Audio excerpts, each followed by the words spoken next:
Here we are. Welcome back to the Redshirt Sophomore. We never sit out. We are your hosts, Andy and CD. Today, we got another version of Week 5 previews.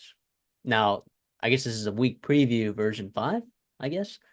We do this every week. We preview a select number of games. We'll give you our best bets. We'll give you our dirty dogs, underdogs that are 10-point underdogs or more that have a chance getting upset. By the way, we're 25% on the year on those. Just throwing that out there. So if your team is on that list, that's not good.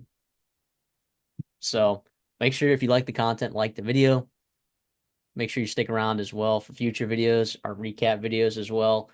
And to do that, you just got to subscribe, right? So we appreciate all the support that we've been getting over the last, I guess it's almost been a year and a half at this point that we've been getting after this. So thank you all so much. We're on episode 110, 111. This is 111th episode that we've put out. So we appreciate everything from everyone who watches all of our videos. So CD, it's a pretty good week 5 slate, if you ask me. Yeah, you talk about the top end getting a ton of hype. Obviously, UGA, Alabama, Louisville, Notre Dame, just name a couple. But we found 8 games we feel really good about, and that are going to be really fun to talk about. Obviously, a lot of implications here in their conference races. We got some G5 teams there. I say the Mountain West is heating up already in September. We love that, but can't wait to get into it. Like Matthew said, like and subscribe. We really appreciate the support. We put in tons of work for this channel for you guys, and we hope to see you guys enjoying that work and also rewarding us with a nice like and subscribe, as well as just enjoying college football in general. We love that. We love how the sport's growing. We love all the attention getting to it. Let's go. With that being said, let's just get right into it. Okay. We'll preview the games we want to preview first. And by the way, we're kind of killing it on the picks this year. 23-10 for me, straight up. 21-12 for you, straight up winners. 22-11 ATS for me. 19-14 ATS for you. We are murdering, murdering these picks. So let's just get after it here. First game, Maryland goes to Indiana. Indiana, they're 6.5-point favorites, by the way. If you were to tell me that before this season, I would have thought you were out of your mind right now. But guess what? Indiana's healthy. They got a great coaching staff. And you know what? They maybe hit on some of their transfer portal skill players. They maybe have done that. Their defense has also looked really good as well. However, their schedule has been a little bit iffy up until this point, right? They dominate UCLA, which we saw give LSU a little bit of struggles at times. But UCLA, to us, to this show, to me and CD, is a bad football team. Okay. Maryland, on the other hand, an absolute just stinger of a loss to Michigan State when you had Aiden Childs just making play after play late in the game. You miss a field goal. I mean, Maryland should have probably won and covered that game, but they ended up losing straight up. And yeah, so we're looking at this line right here. And I mean, Indiana's been firing on all cylinders, just firing on all cylinders. That's a team that probably should be ranked in the top 25, if you ask me, but they're not at this point. And we got a 6.5-point spread. CD, what are you looking at for this game? Yeah, this one's really interesting. Obviously, I think the first where I kind of turned my eyes are to the quarterback position here. Obviously, the quarterback's super important position, but these two quarterbacks, I think a lot of question marks were coming in for different reasons for these programs. Obviously, Billy Edwards, we were not fans of Billy Edwards. Okay, in the preseason, he has outdone his my expectation of him, and I think yours as well. Yeah. In terms of they lost the Michigan State game, that was not his fault. He went over, and to be honest, he played really well against Aiden Childs. He played really well against Virginia and Calandria. And Indiana, obviously, Curtis Rourke, it's been maybe a couple years since he's been playing high level football and healthy, and he's doing both right now. And obviously, you're seeing the results happen for that Indiana offense, and obviously a 4-0 start to the season.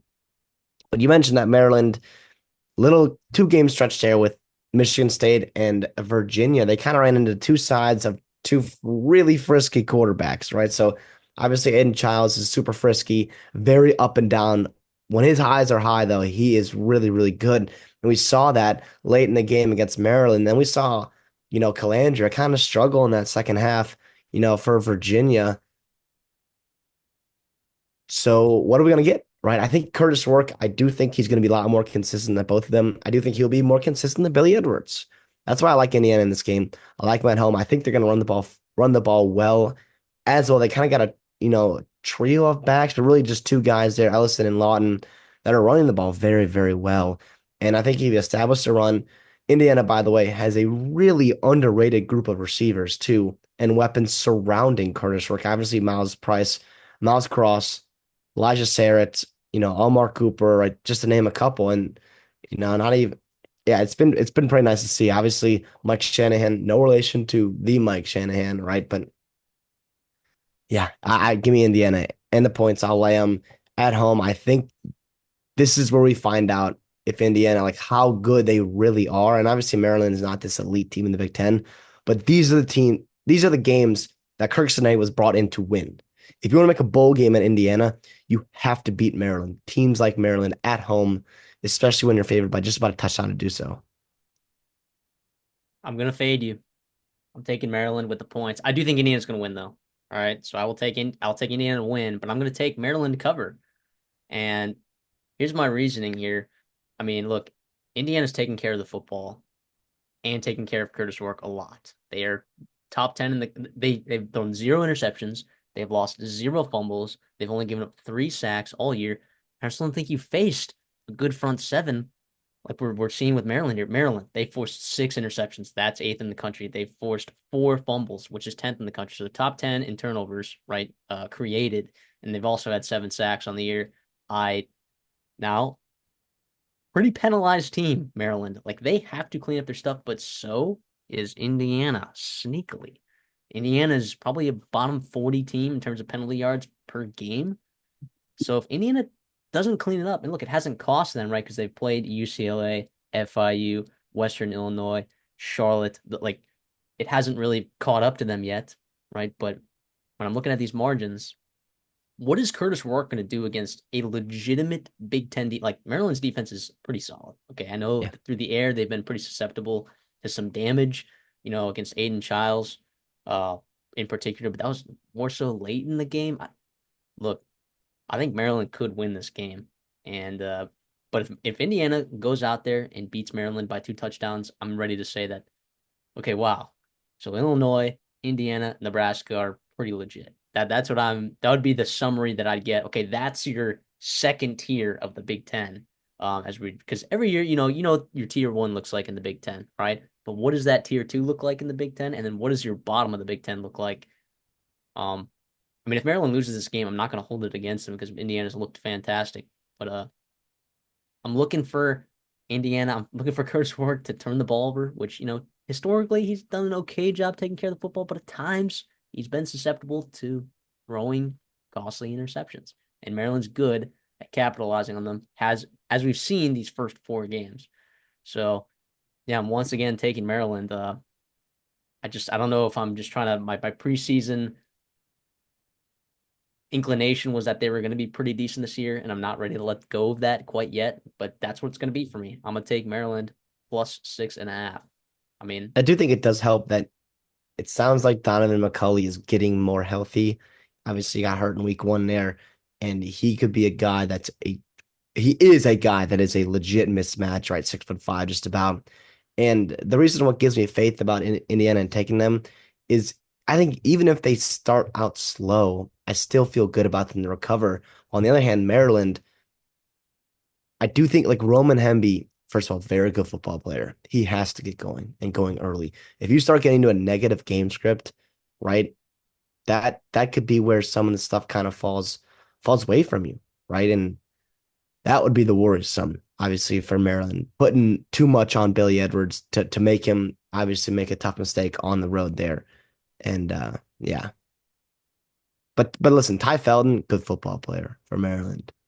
Caden Prather, good football player. Like those guys, they can make plays too. But wow, it's kind of exciting. Yeah, I love getting to preview these guys. I don't think we can talk a like ton like about them like how good nationally, but though is Indiana's like how good are they? I know they got a ton of JMU transfers on that defensive side, and we knew that they were going to be better. But I mean, Indiana right now is playing their seventh in points per game allowed, third in total yards per game allowed, seventh in first downs allowed per game, top 10 pass defense. top 10 rush defense in every metric, only allowing 3.7 yards per play as defense, only 29.2% of third down conversions they're allowing. Like this defense has been looking unreal. But how good is it going to be when you play against an offense that maybe isn't as stagnant? Offense that's averaging 308 yards passing per game, which I did not expect from Billy Edwards coming into this season. A team that's averaging over 50% on third down. What happens when you're not able to get off the field the way that you have been against these other terrible teams that you've played against? So that's something to consider. Something to consider. So I'll take the points with Maryland. I know we're picking at 6.5. There's a lot of sevens out there. I feel a lot better picking out a seven, but for the show, I mean, we can't push. I mean, that's stupid, right? That's Yeah, so no. stupid. So, but moving on here, let's get on over to the Mountain West. I mean, we're previewing what, three or four Mountain West teams today? Fresno State goes to Las Vegas to take on UNLV, two teams that have looked pretty good so far. I mean, Fresno State less so, UNLV very much so. You're looking at two teams that, in the grand scheme of the Mountain West, right? It's between these two, Boise State. Are there any other like real players in the Mountain West that you can think of that could have a shot at the Mountain West? I like this is a big time matchup for the Mountain West, which is exactly why we're previewing it. UNLV is favored by 4.5 points. So you can tell that they're, power rate. I think it opened at 3.5, so they're about power rated pretty similarly. Yeah. Fresno State obviously dealing with the new head coach this season after their previous coach, Jeff Tedford, stepping down for health reasons again. I mean, Fresno State, their offense has looked really good. Throwing the ball, once again, not very efficient running the ball. They're over with the Bulldogs, but UNLV defensively, they have been lights out. They defeated Kansas earlier in the season. That's kind of their uh big time win. Houston, they dominated, they smothered them offensively. And Barry Odom, we know he's a defensive guy, but they've looked really good. And I did not think that they were going to look this good on the defensive side of the ball. And you know what? Matthew Saluka does enough offensively. It hasn't looked great. Hasn't looked great at times. In fact, they probably underutilized Ricky White a lot in that offense, but they've been getting it done. And Fresno State, on their side, Mikey Keene, that's a guy who's been prone to turning the ball over in situations. And UNLV, this team that has 5 interceptions on the year, that secondary's looked really good. They're getting pressure on the quarterback. I mean, they've got 9 sacks on the year, which is top 30 in the country. I'm kind of torn with what I want to take here. What my gut tells me is just to take the points in a tough Mountain West game like this, even if it's on the road. So that's what I'm gonna do. I'm gonna take Fresno State, and in fact, I'm gonna take them to win. And I think Fresno State has capitalized some turnover wise, defensively, and I think that's part of why their defensive metrics look a little bit better because they've had that turnover luck. But so is UNLV, right? This is two teams that both of them have forced a lot of turnovers this year. If UNLV can't get the ball moving with Matthew Saluk, I think Fresno State is a better offense right now, at least from what I've seen from with Jalen Daniels. I think Fresno State's probably the best offense that maybe UNLV's played so far. Is that crazy to say? That might be crazy to say. Well, we don't know. I don't.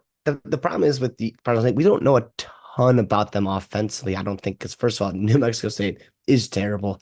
New Mexico's defense is also terrible, and Michigan is Michigan, right? We saw what they did to Miller Moss and USC this past weekend. So to kind of get a gauge on them is tough. I do think what they do, they have some bodies in that front seven that are pretty impressive that you don't typically see in the Mountain West. And I do think UNLV with their ground and pound game, Sluka, Allen, all those Jaden Thomas, like those guys can be able to get going for them.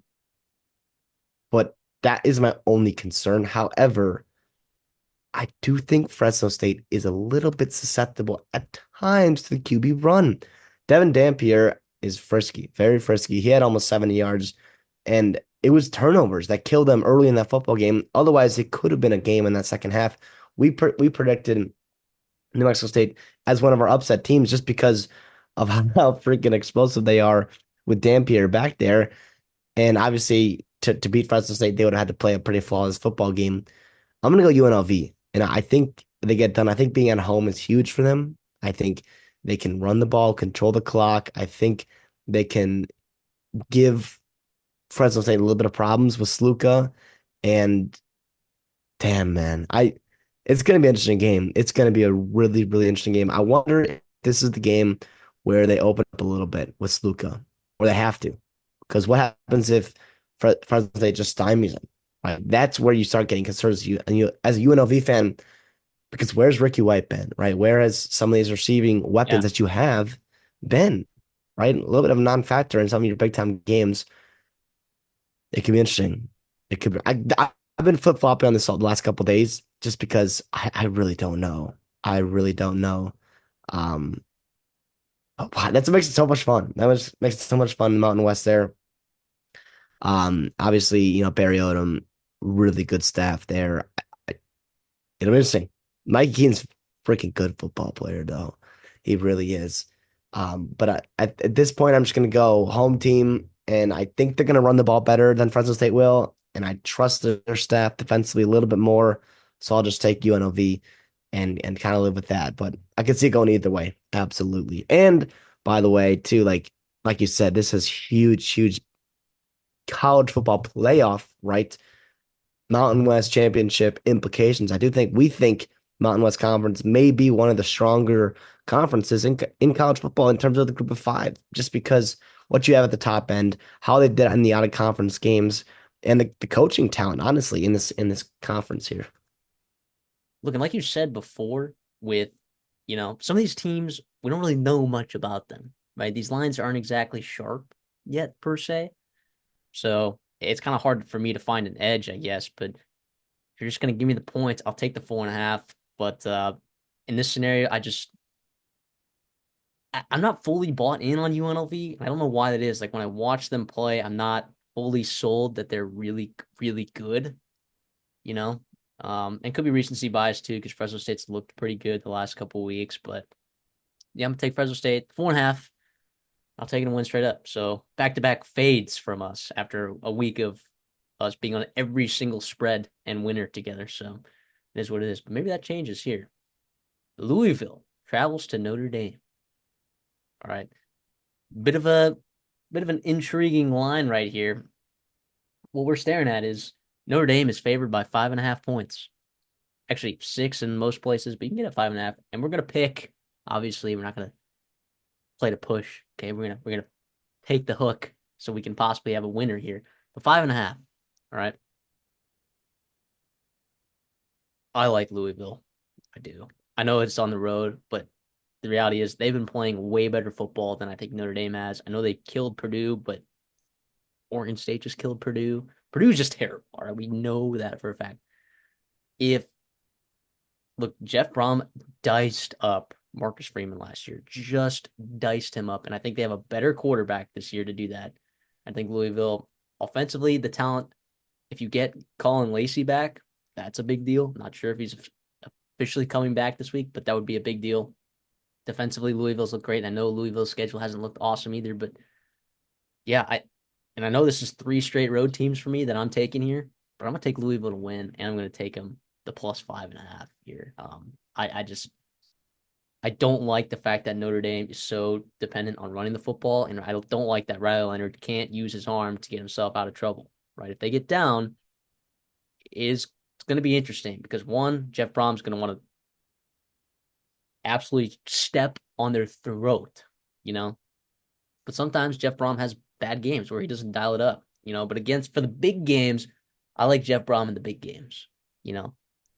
So I think the coaching side on Louisville is just a lot better. You know, what's more proven at least than the coaching staff for Notre Dame in terms of winning the big games. I know they just went into College Station and beat A&M, but that team is on the decline right now. So I'm a lay. I love Louisville. I love Louisville on the spot. I do too. I If they impressed me a little bit more against Georgia Tech last week, I would be all over Louisville and the points. That would be on the counter. I would be loving it. But I still am going to take Louisville to cover and obviously win there. Here's what I'll run down here. You kind of mentioned it about, I'll say it again a little bit. I think they have a coaching edge. I think they have a quarterback edge. I think they've got a playmaker edge. I think their old line might even be better. And by the way, too, defensively for Louisville, they had 7 tackles for loss against Georgia Tech. Georgia Tech's running backs really struggled to get going against Louisville, or I'm sorry, against Louisiana. Wow, holy cow! Georgia Tech's running backs really struggled to get going against Louisville. Georgia Tech is a running game and a scheme that I really respect. And the fact that Louisville was able to shut them down and force Haynes King to do everything. Listen, I don't think it's crazy that Haynes King is a better quarterback than Riley Leonard. I think he was pretty good in that game, and he kept him in that game as long as he could. And obviously, a couple, big turnovers here and there, kind of led it to go different directions. But regardless, I still feel really good about Louisville in this game. I do not like Notre Dame, like you said, having to put the game into Riley Leonard's right arm. Are we going to see Steve Angeli? Are we going to see a different quarterback? I do not know. But one thing I do know is I do not feel good about Riley Leonard having to throw the football to win this game, and I think he might have to. And I feel really good about Shuck doing that. I thought he was pretty solid last week. I know the Notre Dame defense is very good, but like you said, Jeff Brom is a mastermind, and he has Marcus Freeman's number. I know Marcus Freeman and Notre Dame are going to be fired up about this game, as they should. This was a brutal, brutal loss for them last year, obviously. But at the same time, yeah, I don't know, man. Yeah, what more can I say? Coaching edge, quarterback edge. Give me Louisville on the road. And that's three straight dogs for me. Look, last week we were all over the favorites. All right, we were all over the favorites, and almost every single one of them covered. The only favorite of the preview games that didn't cover were Nebraska and USC. Those are the only two that didn't cover. So this week, this is the week of the dog. I'm not gonna lie. For me, this is the week of the dog. I am taking so many dogs this week, and that does not stop here. Illinois travels to Penn State. Okay, 18.5 point favorites. Penn State is. Now we know that James Franklin loves to cover just about more than any other coach in football. And I don't think Illinois necessarily matches up perfectly, 1-to-1 physicality wise to Penn State. I think they have some dudes though in that front seven that it's not like they're going to give Penn State problems, but I think they can hang, and I think Luke Altmaier under pressure has really impressed me this season. Would not have said that last year. Would not have said that preseason that I would expect that from him, but he's looked really good under pressure. The 4 sacks that he took against Nebraska were pretty brutal. Those are drive killers. If he gets sacked another 4 or 5 times this game, could be an issue. But I I like Penn State to win, okay? But I like Illinois to cover in this game. I really do. I really do. How do you feel? I'm with you here. Luke Altmaier last year in Oh, this game was terrible. I mm-hmm. mean, absolutely terrible. He has been much better. I was very impressed with how that offensive line played against Nebraska's defensive line. I think Penn State is a very good defensive line as well. But if Illinois' offensive line can hold up on the road again like he did last week, you gotta feel really good about them being able to stay ahead of the chains, run the football well, play action pass with Luke Altmaier, and take advantage of guys like Zachary Franklin, who sounds like he'll be healthy, and Pat Bryant. Right, those are very solid plays. And if there is a spot for Penn State that I think, could have some vulnerabilities, it might be that secondary, right? We saw Connor Bazelak and Harold Fannin Jr. kind of light them up, just like they did at A&M, right? Obviously, again, they're no slouch. They're in the MAC, but I feel pretty good that Altmaier, when he's playing well, and Pat Bryant and Franklin can do similar damage to Penn State. If Franklin's Yeah, healthy, I don't know what his status is. it sounded last I checked he was going to be it sounded like he could play. Obviously, will be something to monitor. But even without him, I think it hurts their chances to win for sure. But I don't think crazy changes them to being able to cover. And yeah, man, this Brett Bielema team is playing well. Is playing well. And by the way, in a close game too, I feel pretty good about them because they've played a couple really close games and played well in the fourth quarter of and overtime, both of them. All right, so if I told you that Illinois has 10 sacks so far this season, that's 26th in the country. How many do you think Penn State has with all their elite edge rushing talent? Give me 7, 8. Four. Four. I think, if you scheme around it, you can get around great pass rush sometimes. Don't know what it's going to look like this game. You know how many interceptions Luke Altmaier's thrown this year? 0. 0. That's right, baby. It is a different Luke Altmaier than we've seen before.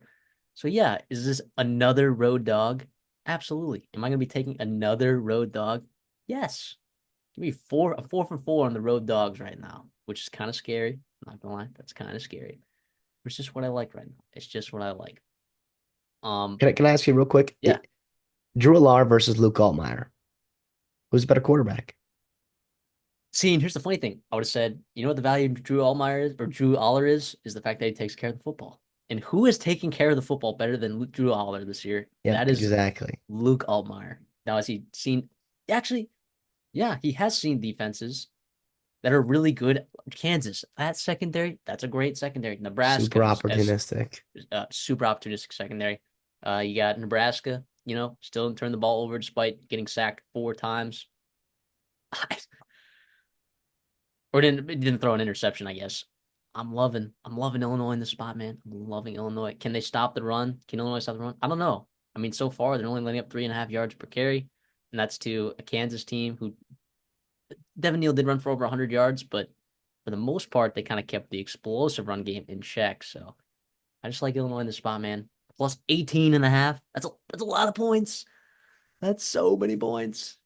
Backdoor Yeah, cover season. We're talking. There's a lot of stuff that can happen here that can give Illinois a chance to cover. this is why you changed offensive coordinators, right? This is because, right, Andy Kotelnicki, his ability to run the football well, if Drew Alar cannot get going in a big time game like this, you can have those explosive run rates. I look at a guy like Dylan Rosiak, the Scott brothers in the slot there to be able to cover a guy like Tyler Warren. Tyler Warren's a very good football player, tight end for Penn State. That could be a difference maker, I think, for Penn State. Him and Harry Wallace, those are guys they're going to have to rely upon in this football game, along with obviously Singleton and Kay Allen and Millar, of course. But I think we saw Penn State when they played close games last year, like on key third downs, like nobody was separating. Nobody was, whether it was the scheme, whether it was the play, the lack of talent, whatever it was, nobody was separating. Tyler Warren and Harry Wallace have to get going to be able to play, or Trey Wallace, I think is what it is, but have to be able to separate and keep drives alive because if you get Illinois going, if they can still run the football with the stable of backs, including Caden Fegan and Luke Altmaier can not play from behind and kind of play within script and not get too adventurous, that's a really dangerous football team on the other side of the ball there. So Penn State has to stay on their game. They have to start fast. And on the other side too, it's going to be a rowdy environment. I mean, James Franklin called for like a whiteout energy, obviously. I don't the time it is a night game there, so the Penn State whiteout game is for Washington. I think it's in late November. It's in November for them, so obviously not going to be this game, but they're going to need that crowd there. They're going to need that crowd there. But Illinois also went on the road to Nebraska against a pretty hostile environment and won last weekend. So, Yeah, and they had, by the way, they had the extra day off. Now, I think Penn State's coming off a bye, if I'm not mistaken. I mean, Or no, still no, something to no, think no. about. No, they pounded Kent State. They Remember, probably can't say they were off the so it was bye a week bye week. before. Yeah, yeah, yeah. So they had two straight bye weeks basically to correct from Bowling Green. But yeah, I like Illinois. I'm glad you're with me here because I don't see any. I can see Penn State. There's a world where Penn State obviously wins and covers, but Yeah. I just don't have. There's no convincing me, right? There's no convincing me. Next game of the week. Here we are, the SEC matchup everyone's been waiting for this entire season. Georgia travels to Tuscaloosa as 1.5 point favorites. Uh, a Georgia offense that has struggled a little bit, a defense that has looked like the best in the entire country. I mean, they haven't even given up a touchdown all season. Um, they haven't necessarily played any really good offenses, Hey, but ask North Carolina State how good the Clemson offense is, okay? no, that is true. That is true. But and then Alabama on the other side struggled a little bit with USF, but has had a lot of explosive plays. Jalen Milroe taking care of the football in terms of, he hasn't thrown a lot of interceptions. He's been taking less sacks. You know, I think the wide receiver, they're still kind of mending themselves together, trying to figure out what they are as an identity offensively. Defensively, they've looked great. The secondary has looked better than I thought it was going to look. Granted, they haven't played a really effective offense either yet. I mean, if you want to count USF or Wisconsin, I don't know. They haven't looked good. Okay, And any of those teams. No. And by the way, Western Kentucky with TJ Finley, not Caden Feldkamp. Caden Feldkamp Yes, is a dog. Caden Camp is a doe. So with that all being said, though, gosh, Georgia is averaging 80 penalty yards a game, and that was an issue last year, and why Alabama won that game. I think Alabama gets it done here. Georgia has not turned the ball over all year. They haven't really gotten anything going offensively. If they end up they turn the ball over and commit those penalties, now Alabama's also had a lot of penalties as well this year, but I like Alabama at home here. I really do. Kalen DeBoer in his first year beats Kirby Smart. Here we go. Give me Alabama plus 1.5, and give me Alabama to win. Listen, I'm actually going to ride with you here. I did not expect to Ooh, be just a couple weeks ago, but listen, both these teams off a bye week, right? Do think there's an edge on Alabama that I don't know if Georgia has right now. Something about them feels off. Even in that Clemson game, I did not think they like thoroughly dominated Clemson. And the only thing that just terrifies me is Alabama's lack of ability to like string drives together consistently. And if you're Georgia or if you're Alabama, that could lead to like serious problems in terms of keeping your defense fresh, keeping the game close. But I just have a hard time imagining this game as a blowout, right? And I do think, on the other hand, too, like if you're gonna beat this Georgia defense, like it's got to be like schematically and explosive plays. And who else do you trust to do that than freaking Kalen DeBoer and seriously. honestly Jalen Milroe? Plus, by the way, I'll say this: is Ryan Williams the best playmaker in this football game in terms of Yes. like wide Yeah. receivers? Like, Yeah, which he is by is. the way freaking crazy. The guy is incredible, but I don't know. That's where I think Georgia, their passing attack too, is something that has concerned me, and it concerned me in the preseason too. I didn't see many alpha guys in that room, and it has not kind of struggled. It's And been their slow run off the game hasn't ground. looked that strong. I thought their run game was gonna be awesome because they have a stable of backs and a basically Yep, five across all SEC players on the offensive line. And they haven't looked that good in the run game. So yeah, dude, I'm with you, man. I'm with you. I I don't know what it is. I'm with you. I don't know what it is about Georgia where they just haven't looked. Now they did it's a week gut one, thing. kind of. I know you're like, hey, maybe they didn't thoroughly dominate Clemson the first half, all right, but the second half it kind of got out of hand, and they did make Clemson look very silly on the offensive But side here's of the the ball. deal: if you come out like in that first half and you play that in Bryant Denny on Saturday, you're going to lose. Like you're going to lose to Mm-hmm. Alabama. And you cannot tell me that this means something for Kalen DeBoer. He knows exactly how important this game is to Bama fans and to Kirby Smart on the other side there for Georgia. To me, it's a gut thing. It is a gut thing. I just don't know why. And by the way, like the crazy part is Alabama has not impressed me either. Like Wisconsin game, Van Dyke gets hurt. It could be a totally different football game. Now, I don't think it would be, but again, like USF really struggled. Western Kentucky, big plays. Like how sustainable is that? I do think on a game to game basis, like you never know, man. And that's where I think the playmakers Alabama has outweigh the playmakers Georgia has. And I do think having a week to get Proctor and Pritchett and those guys healthy, they need them because they struggled mightily without those guys. And we've seen it in college football. Like if you get down to tackle like 3, 4, and 5, like nobody has depth anymore on the offensive line. Nobody does that they feel good about, or at least that they like really feel good about. They'll tell you they do, but we've seen it time and time again. I do think that bye week was more important, I think, arguably for Alabama than Georgia, and it's at home.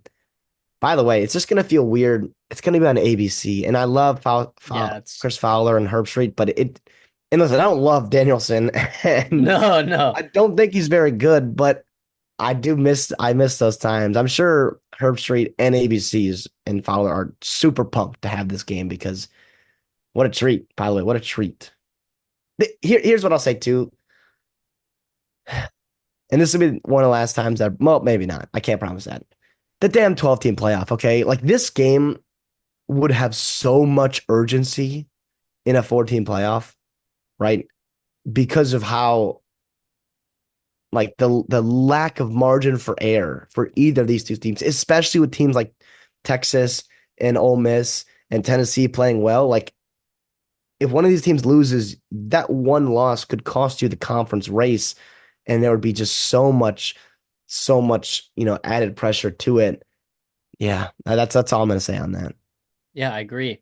And now Alabama does play Tennessee, and I believe does Georgia also play Tennessee? But Georgia Georgia plays got Texas. Texas, Yeah, it would be. and they play Tennessee and Ole Miss, Yeah, that's a gauntlet of a schedule for Georgia. Not gonna and lie. and Bama, Texas, Ole Miss, all on the road.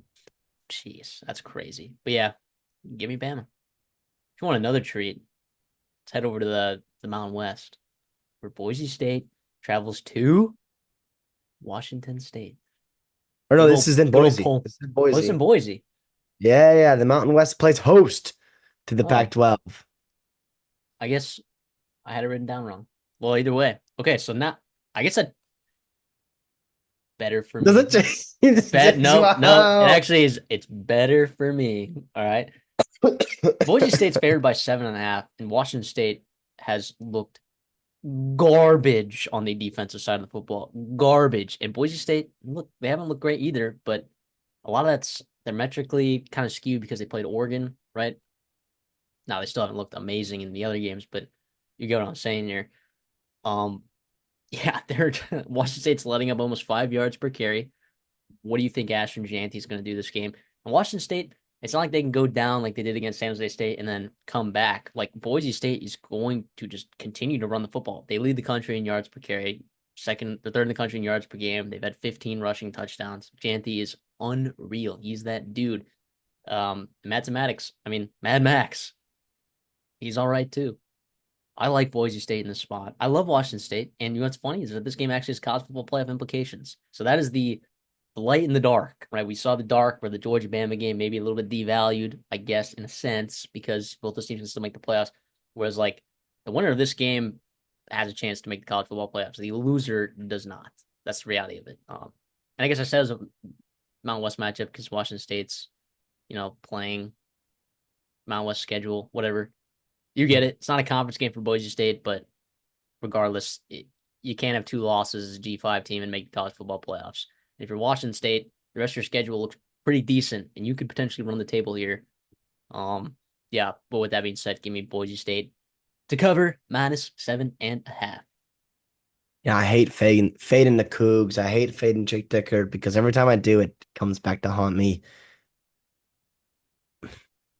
I think I'm going to though. The schedule dynamics to me is the difference in this football game. Okay. I think Washington Here. State has played two really, really tough football games in a row. Washington and San Jose State. I think they could be exhausted, while Boise State was able to have a bye week after Oregon and then play Portland State last week and kind of roll through that. Ah, and you mentioned it. Ashton Janty, Ashton Janty, Ashton Janty. Is he the best player in college football? Maybe. I don't know. Is he going to win the Heisman? Probably not. But damn it, I he don't is know. really, really I good. don't know, dude. Like they still have a couple like key matchups. If he finds himself, if Boise State makes the college football playoffs, right? I think voters take that into consideration Oh, more than yeah. they probably should. But I But mean, here's the thing we know about Heisman voters. They're not fucking watching this game. It's ridiculous. no, They're they're not. not. They're not going They're to watch not. this game. They're not But going to watch however, John Mateer absolutely be awesome, right? They're not going to watch Ashton Jennings. They're not going to watch Mad Max do his thing. They're not going to watch Meredith. They're not going to watch any of this. They're not going to watch any of those guys. yeah, that's the thing here too is yeah, I'll go Boise State to win and cover. I think Cam Camper, he could have a good game and Maddox, it's so tough though, because you can't count Washington State out. You just can't. Like even if No, they go down early, you said they'll step on their throat. Like they will. They'll try to for sure. But Mateer and them, they're so explosive, so quick to score. But I just feel safe about Janty at home being able to just be consistent. Run out drives, extend drives, long, windy drives, and you kind of squeeze the game and just make every little play so important for Mateer in Washington State. And he's been incredible, but he does have 4 interceptions on the season. I do think a turnover here and there especially a short field turnover, can really, really cost the Cougars. Yeah, so I'll go Boise State. But here's what I'll say too, though. Washington State wins this, right? You mentioned playoffs, like a 12-0 Washington State team, right, could really seriously find a way into the playoffs. They beat Texas Tech, they beat Washington, they beat their Mountain West schedule as well as Oregon State and obviously Boise State here. The problem is they would have to be an at-large team. So they're like Notre Dame basically, where they can't just, oh, they're the Pac-12 champion, Pac-2 champions, so they're in. No, it's they got to be one of the top 12 teams. It's not the highest G5 team. So that sucks for them.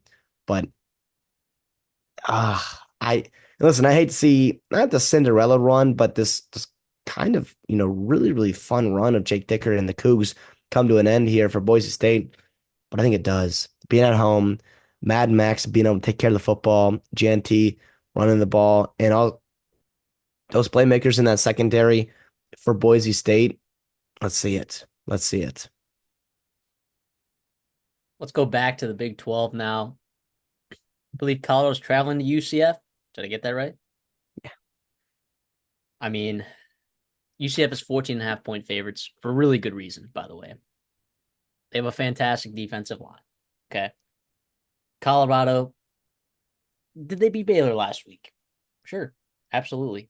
Should they have beaten Baylor? No. Did they play a great game against Baylor? In my opinion, no. Sure, Shedeur Sanders is good. That wide receiver core is probably one of the best in the country. Yada yada yada. And honestly, UCF, if they've been susceptible in defense to somewhere, it's through the air. Honestly, in the run game, they've done a really nice job stopping teams with the run. Not that they've played a lot of like really good ground game teams, but I mean, I just think UCF is just going to just suffocate them and just they're going to out physical.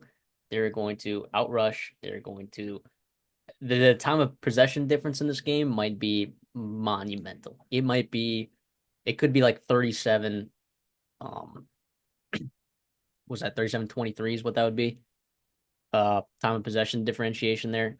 I mean, Shedeur Sanders has been sacked 16 times. Okay. Now UCF has only gotten a sack one time this entire season, but I I still think their defensive line's good. I still think they're finding ways to get pressure on quarterbacks. They're definitely stopping the run. They haven't allowed a rushing touchdown all year. 2.5 yards per carry, a let up. I mean, not that Colorado's even going to try to run the ball. Yeah, I think Colorado could be in a lot of trouble here. I'll lay it with UCF. I'll take them minus 14.5. Yeah, I'm with you here. I just think the way they run the football, the way they can control this football game, it leads a very small margin of error for Colorado in this offense because I mean, if you thought Nebraska out physical them, and that's a very physical football team. Offensively, you should see what the UCF does, man. Holy cow. And it's not just to the ground, too. I will say, if Colorado sells out to stop the run, you could have Kobe Hudson, Randy Pittman, guys like that running over the top there. And by the way, UCF also had a bye last week. So like Colorado was in a barn burner. Obviously, huge momentum win for them against Baylor in overtime. But UCF was able to sit back, get healthy, rest, and prepare for the stretch they have here with Colorado and Florida and others coming up in the Big 12. I like UCF. I like UCF in the Big 12 right now. I mean, you look on league and you don't see a ton of teams playing, running the football the way they are, especially when they're at home here. Yeah, I feel pretty darn good about this. Although it's interesting, no, I know obviously Travis Hunter, or not Travis, is Travis Hunter from Florida or from Georgia? But Not sure. like Dion played Florida State, like a lot of interesting ties there to the state of Florida. Regardless, so I still like UCF very much so in this game. The only reason I wouldn't have this as a counter bet for us going to counter is the backdoor cover chances with the way they throw the football, the way they are willing to throw the football late in football games that are out of reach for either team scares me to be able to, hold on to that. What is it? 14, 15 and a half points, whatever we're picking it at. 14.5 we're picking. 14 and a half. Yeah. So that scares me, but obviously I feel good about UCF being able to dominate, control this football game. Here's the Yeah. thing too, also, now, I haven't really checked the weather, and obviously it's going to change come game time, but Yeah. it looks like it's going to be 87 degrees, humid there in, Right after a hurricane. yeah. And you got Travis Hunter playing both ways. You got very, you know, the way their offense runs, right? Those wide receivers, although very deep room, have to run a lot. And if you got Webster and Hunter and Horn, those guys are getting tired. I Shepard. do think there's a little drop off, Shepard, drop off between those four guys and the guys below them. Obviously, very talented underneath there, but you don't want to be tired and running around in Central Florida there, on a hot Saturday afternoon. Yeah, no, I agree. That's a dynamic that I didn't think about. That definitely makes a lot of sense. We're gonna see a Travis Hunter cramp. Wow, that would be killer. That would Nah, be dude, that killer. guy's superhuman, man. That guy's No, he is superhuman. actually the Iron Man, which is it is wild that he plays like 100 plus plays a game and just I've never seen him cramp a single time. That dude is had to do something. Credit to the Colorado training staff as well. So strength and conditioning as well. Can I ask So you this too? yeah, Is this the game where we see Penny Boone like really emerge? Like I have a hard time. in the second Like, half. well, I think imagine Or tackling maybe they him. just like game plan. Maybe they're just like, wow, let's show these guys what a real big boy looks like here, and they just give the 240-pound guy just 20 some carries. I don't know. I don't know. I mean, Colorado has struggled with the quarterback run in this season so far. So KJ Jefferson will get his. RJ Harvey will get his. But like I've been Ja'Cory kind of waiting Brown's to there see. too. Like if Ja'Cory in the second half, if they get up big, you want to talk about backdoor cover stuff. I mean, Ja'Cory Yeah, Brown can run an offense where he runs the ball. I guess that's not crazy either. So, but I mean, if it gets to like a 3 touchdown game, obviously KJ Jefferson's coming back in the game. So let's move over. Let's stay in the Big 12. Let's talk Oklahoma State at Kansas State. All right. I'm uh I'm really liking Kansas State in this spot or for a bounce back game. Oklahoma State, dude, defensively, they're garbage. I mean, garbage. Pulling up the stats right here. They're allowing 461 yards per game.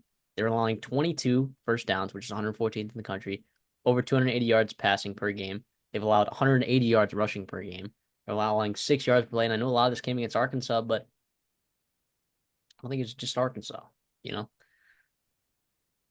they're offensively, they just have not been able to get Ollie Gordon going, and I don't understand what it is.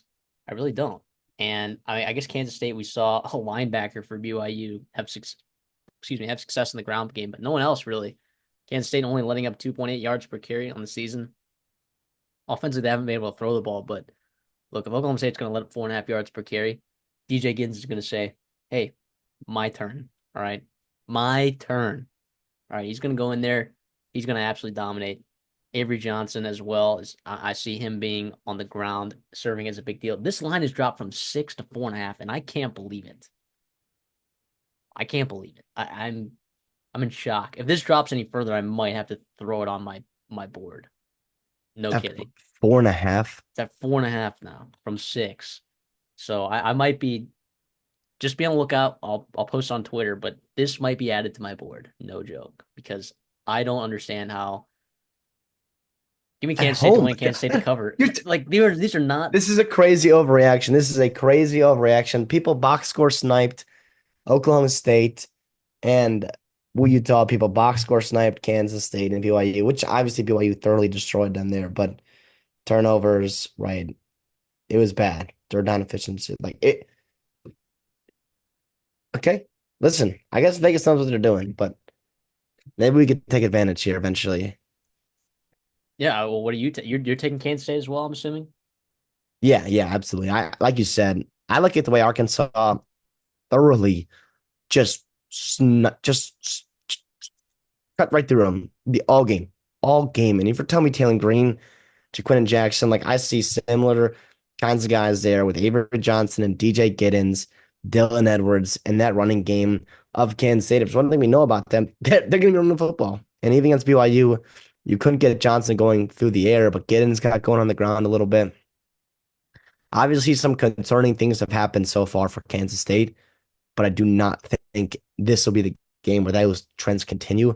I see a bounce back game, and Oklahoma State, man, like we talked about in our Utah recap with Oklahoma State, you have to establish the run. early in this football game on the road.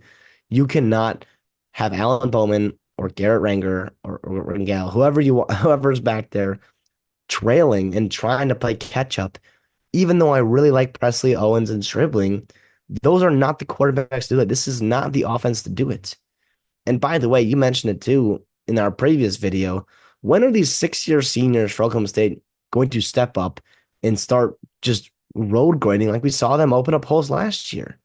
I know Ollie Gordon's a special back, but he would also love to have some help too. And he obviously has a lot of attention there. I think it would help. I think if you can establish a run, you can get Bowman settled in, and he can have a good day throwing the football against this Kansas State defense, which, can be vulnerable at times. But I don't see I that. I mean, don't see it happening but here. not I through the really air, don't. but not so like Arizona. I want to go back to that game, right? When they were one dimensional and they couldn't run the ball and they relied on, just having one good receiver. I know Oklahoma State has a multitude of good receivers. It just didn't happen for Arizona. And slowly, Kansas State just crushed that Arizona offense and defense just by running the ball, man. Just by running the ball, which Lord knows, I think Oklahoma State's run defense might be worse than Arizona's. That's very possible. I don't think I have a big enough sample size to really determine that yet, but I am not liking Oklahoma State's defense. And I like BYU's defense. And I think Kansas State, look, the interceptions were killer. If Avery Johnson takes care of the football, I see them having zero problems with Oklahoma State. Kansas State, -4.5. Give it to me. I might, we'll see. I might take it at 4.5, but if that drops somehow any further, I don't think it will. That's the thing. So I think if you are going to get it at this number, I think you have to get it at 4.5. Yeah, because 5 in some other places. Yeah, and you're gonna get -112 in some places here. We'll see. We'll see how I'm feeling in about a couple minutes here. All right. So, yeah, any last thoughts on this game before we move Yeah, on? real quick with Arizona, they moved the ball. The problem was sustaining and keeping finishing drives. And if you're one dimensional, it's really hard to do if you're not going to be extremely explosive, right? To just throw the ball 7, 10 times on a possession and score a touchdown is really, really hard if you cannot or don't have at least the threat of running the ball. Like you said, if you're one dimensional, really, really tough for Oklahoma State to get going against Kansas State. Here's what I will say though, too. If Oklahoma State does get a win here and Avery Johnson and his offense continue to struggle, at what point do we start panicking? Because not panicking, but maybe rearranging our expectations for Kansas State and Avery Johnson. Because, I'd rearrange them right then and there. yeah, I think you have to. I think this is a pivotal game. I think they know that. I think Chris Kleiman knows that. I think Avery Johnson's a gamer. Did DJ Giddens a monster at home? Let's get going here. Kansas State, get back on track. Prove that you're still, among some of the leaders in this conference. Yeah. Yeah, all right. I like that. Let's now head over to the Dirty Dogs segment of the show. Honestly, becoming one of my favorite very quickly. Um, on the year, we're 4-12. Okay, picking underdogs. And the rule with these underdogs, they have to be a point spread of greater than 10, right? So we can't just be like, oh, I'm gonna take Alabama +1.5. No, that's not how it works. All right.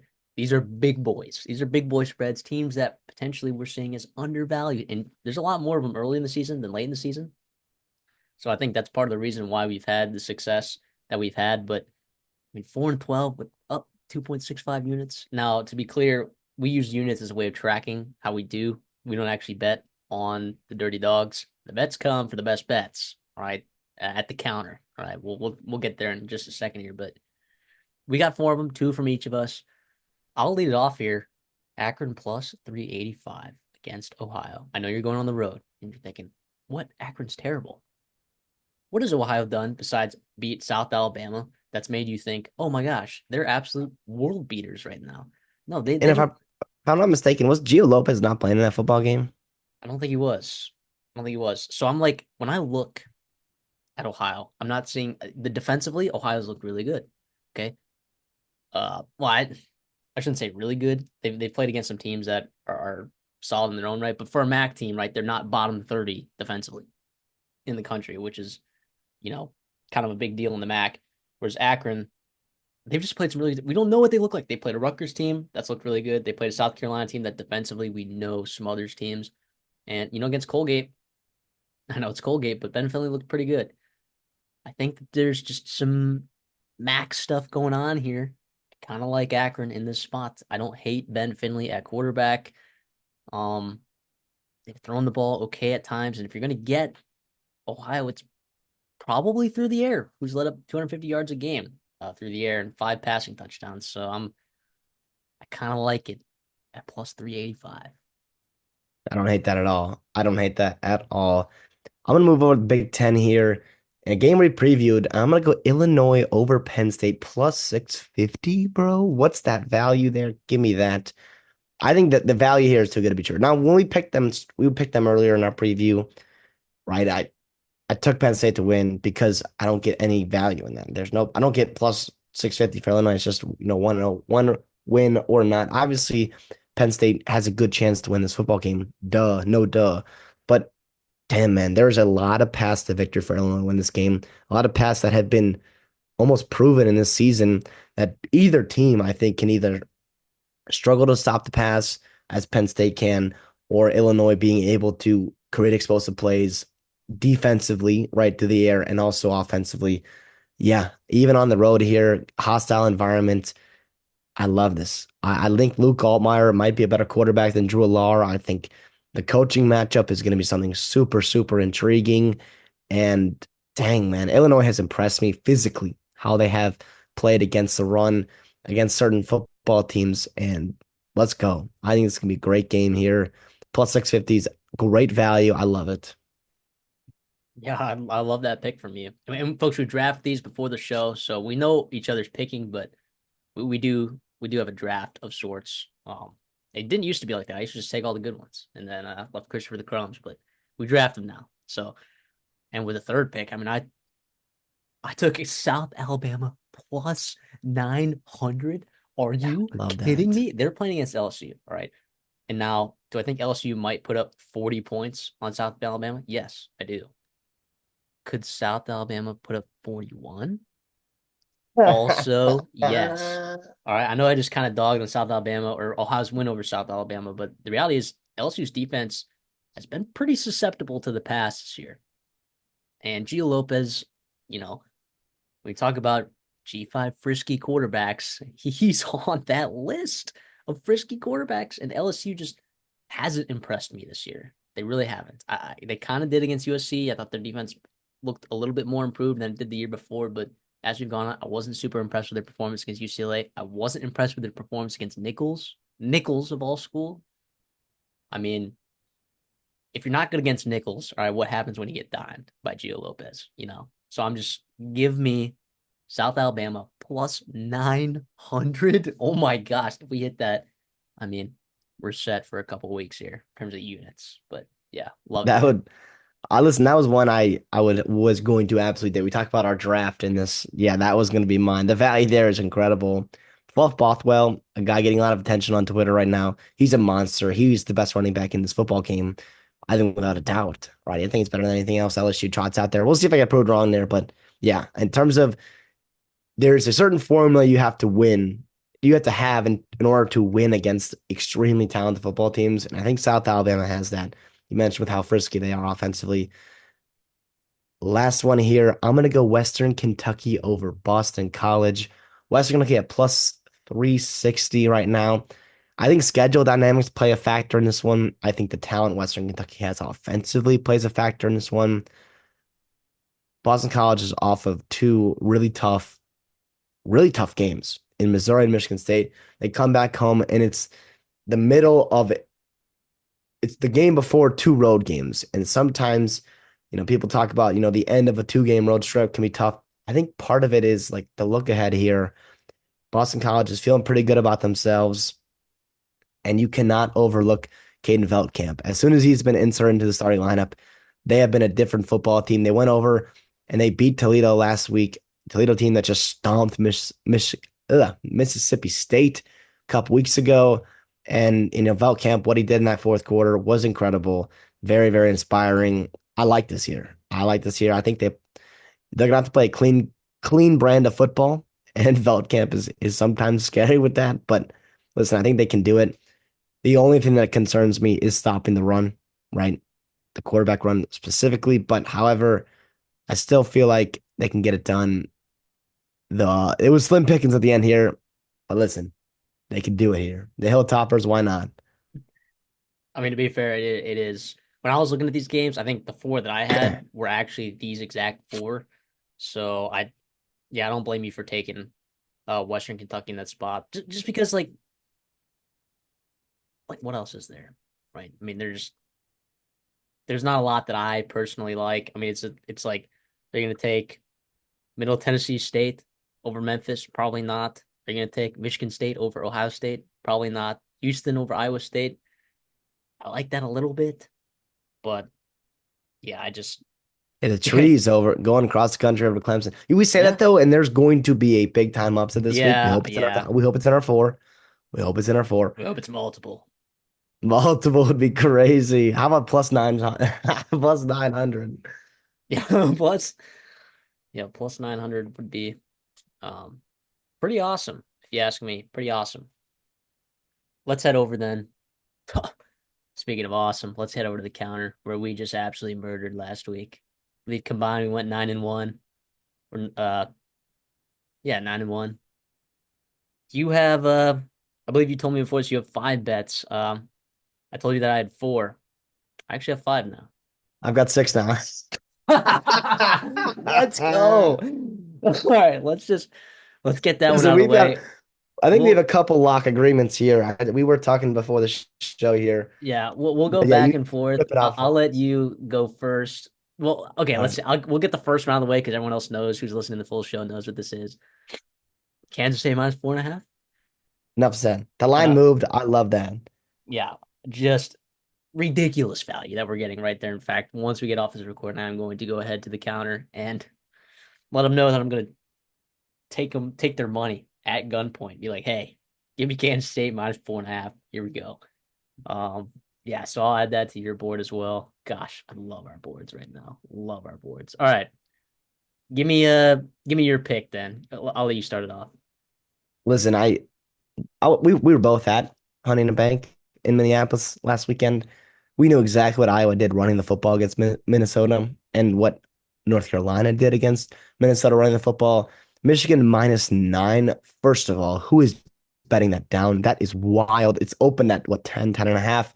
It's down to 9. Give me that. I Let's actually doubled go. down. I doubled Boom. when it dropped below 10, I actually ripped it again. So not for the show. I'm not encouraging you guys to triple, quadruple unit it, which I did, but let me the way Michigan's gonna run the football over Minnesota at home.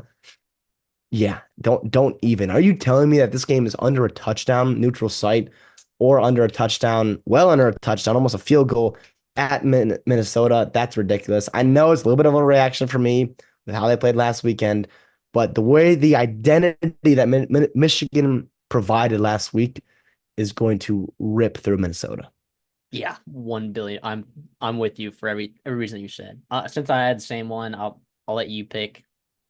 I'll let you keep going. All right, UTSA at Eastern Carolina. I'll keep this one short and brief.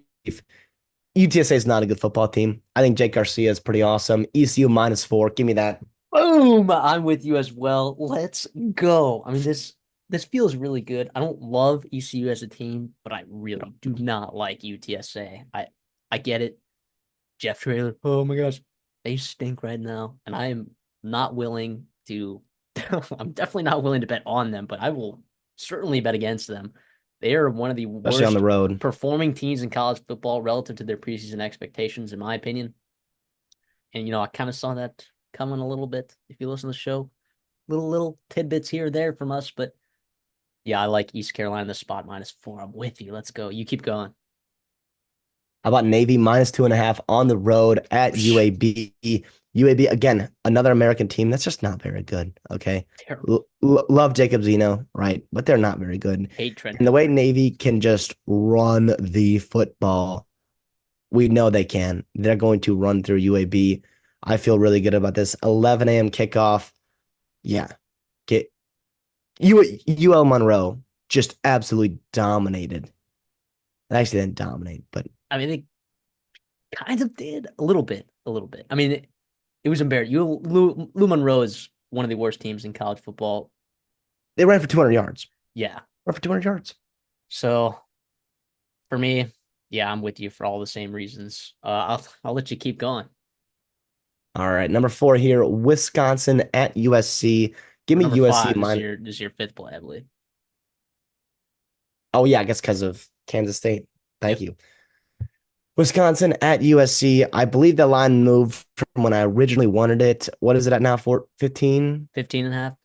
15 and a half. I'll still take it. I don't care. I think Wisconsin's not very good. I think Braden Locke is not very good. USC's defense, I think, is going to kind of dominate this football game. And Miller and Moss and how explosive they are. They will separate at home, coming off a loss. I feel good about the resilience of this football team and the resilience, the mind space they're at to continue to push forward and continue to make waves in the Big Ten. Yeah, and I like that play a lot. And of course, the line moved a little bit. Unfortunate. I mean, same thing kind of happened with Navy. I think we both got it at 2.5, but now it's at 3.5. Still comfortable with taking it at 3.5, but that's a key number. USC, you getting at 14, I think could be a big deal, in terms of backdoor covers type stuff. But yeah, I like that a lot. A little too rich for me, a little too rich for me, but I do think it's smart. Not buying the overreaction from USC last week. Don't buy in that USC is not a good team. They're still a good football team. I'll go here. You can still get it a couple places. Might want to get it quick if you want it. Arkansas plus 4.5 against Texas A&M in Arlington. Look, I think Arkansas is a top. And A&M could still win this game. I'm not saying that A&M is going to lose this game, but Arkansas is a top 25 run defense. They're explosive with the football. They've run the ball effectively. If Taylor Green just takes care of the football, now A&M has caused plenty of turnovers this season, especially through the air, which Taylor Green can do. If you get a good version of Taylor Green, I think Arkansas wins this game. If you don't get a good version of Taylor Green, I think A&M wins this game. So I think the value's there.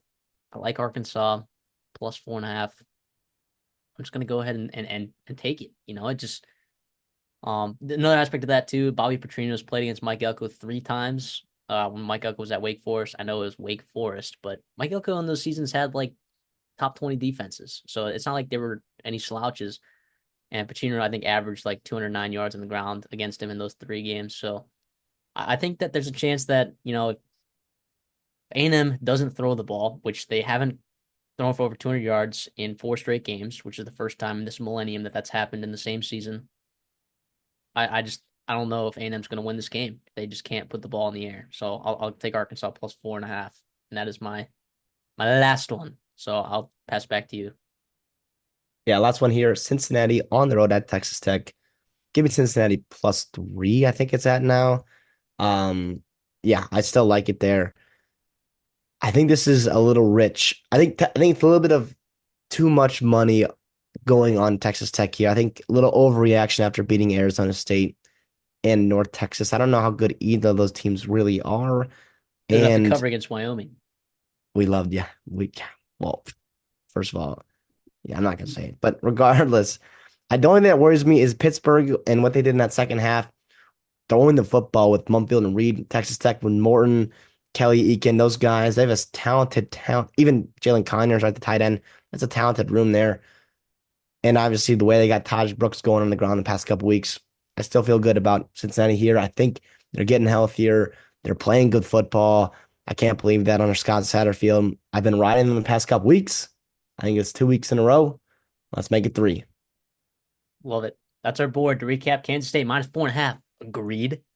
Michigan minus 9. Agreed. East Carolina minus 4. Agreed. Navy minus 3.5. Agreed. That's a lot of agreement from us this week. Then you had USC minus 15.5 and Cincinnati plus 3. And then I also had Arkansas plus 4.5. Thank you so much for tuning in. That was our week 5 preview. So we appreciate if you like the content, like the video, please. If you maybe want to stick around for our recaps the rest of the season, more previews in the future, hit that subscribe button, hit the notifications. We appreciate all the support that we get from you guys. Can't wait to see this weekend of football. CD, anything for us? No, thank you guys so much. I hope you enjoyed. Obviously, lot went over today. I hope you guys enjoyed. Obviously, like and subscribe like always. And we'll see y'all in the next one.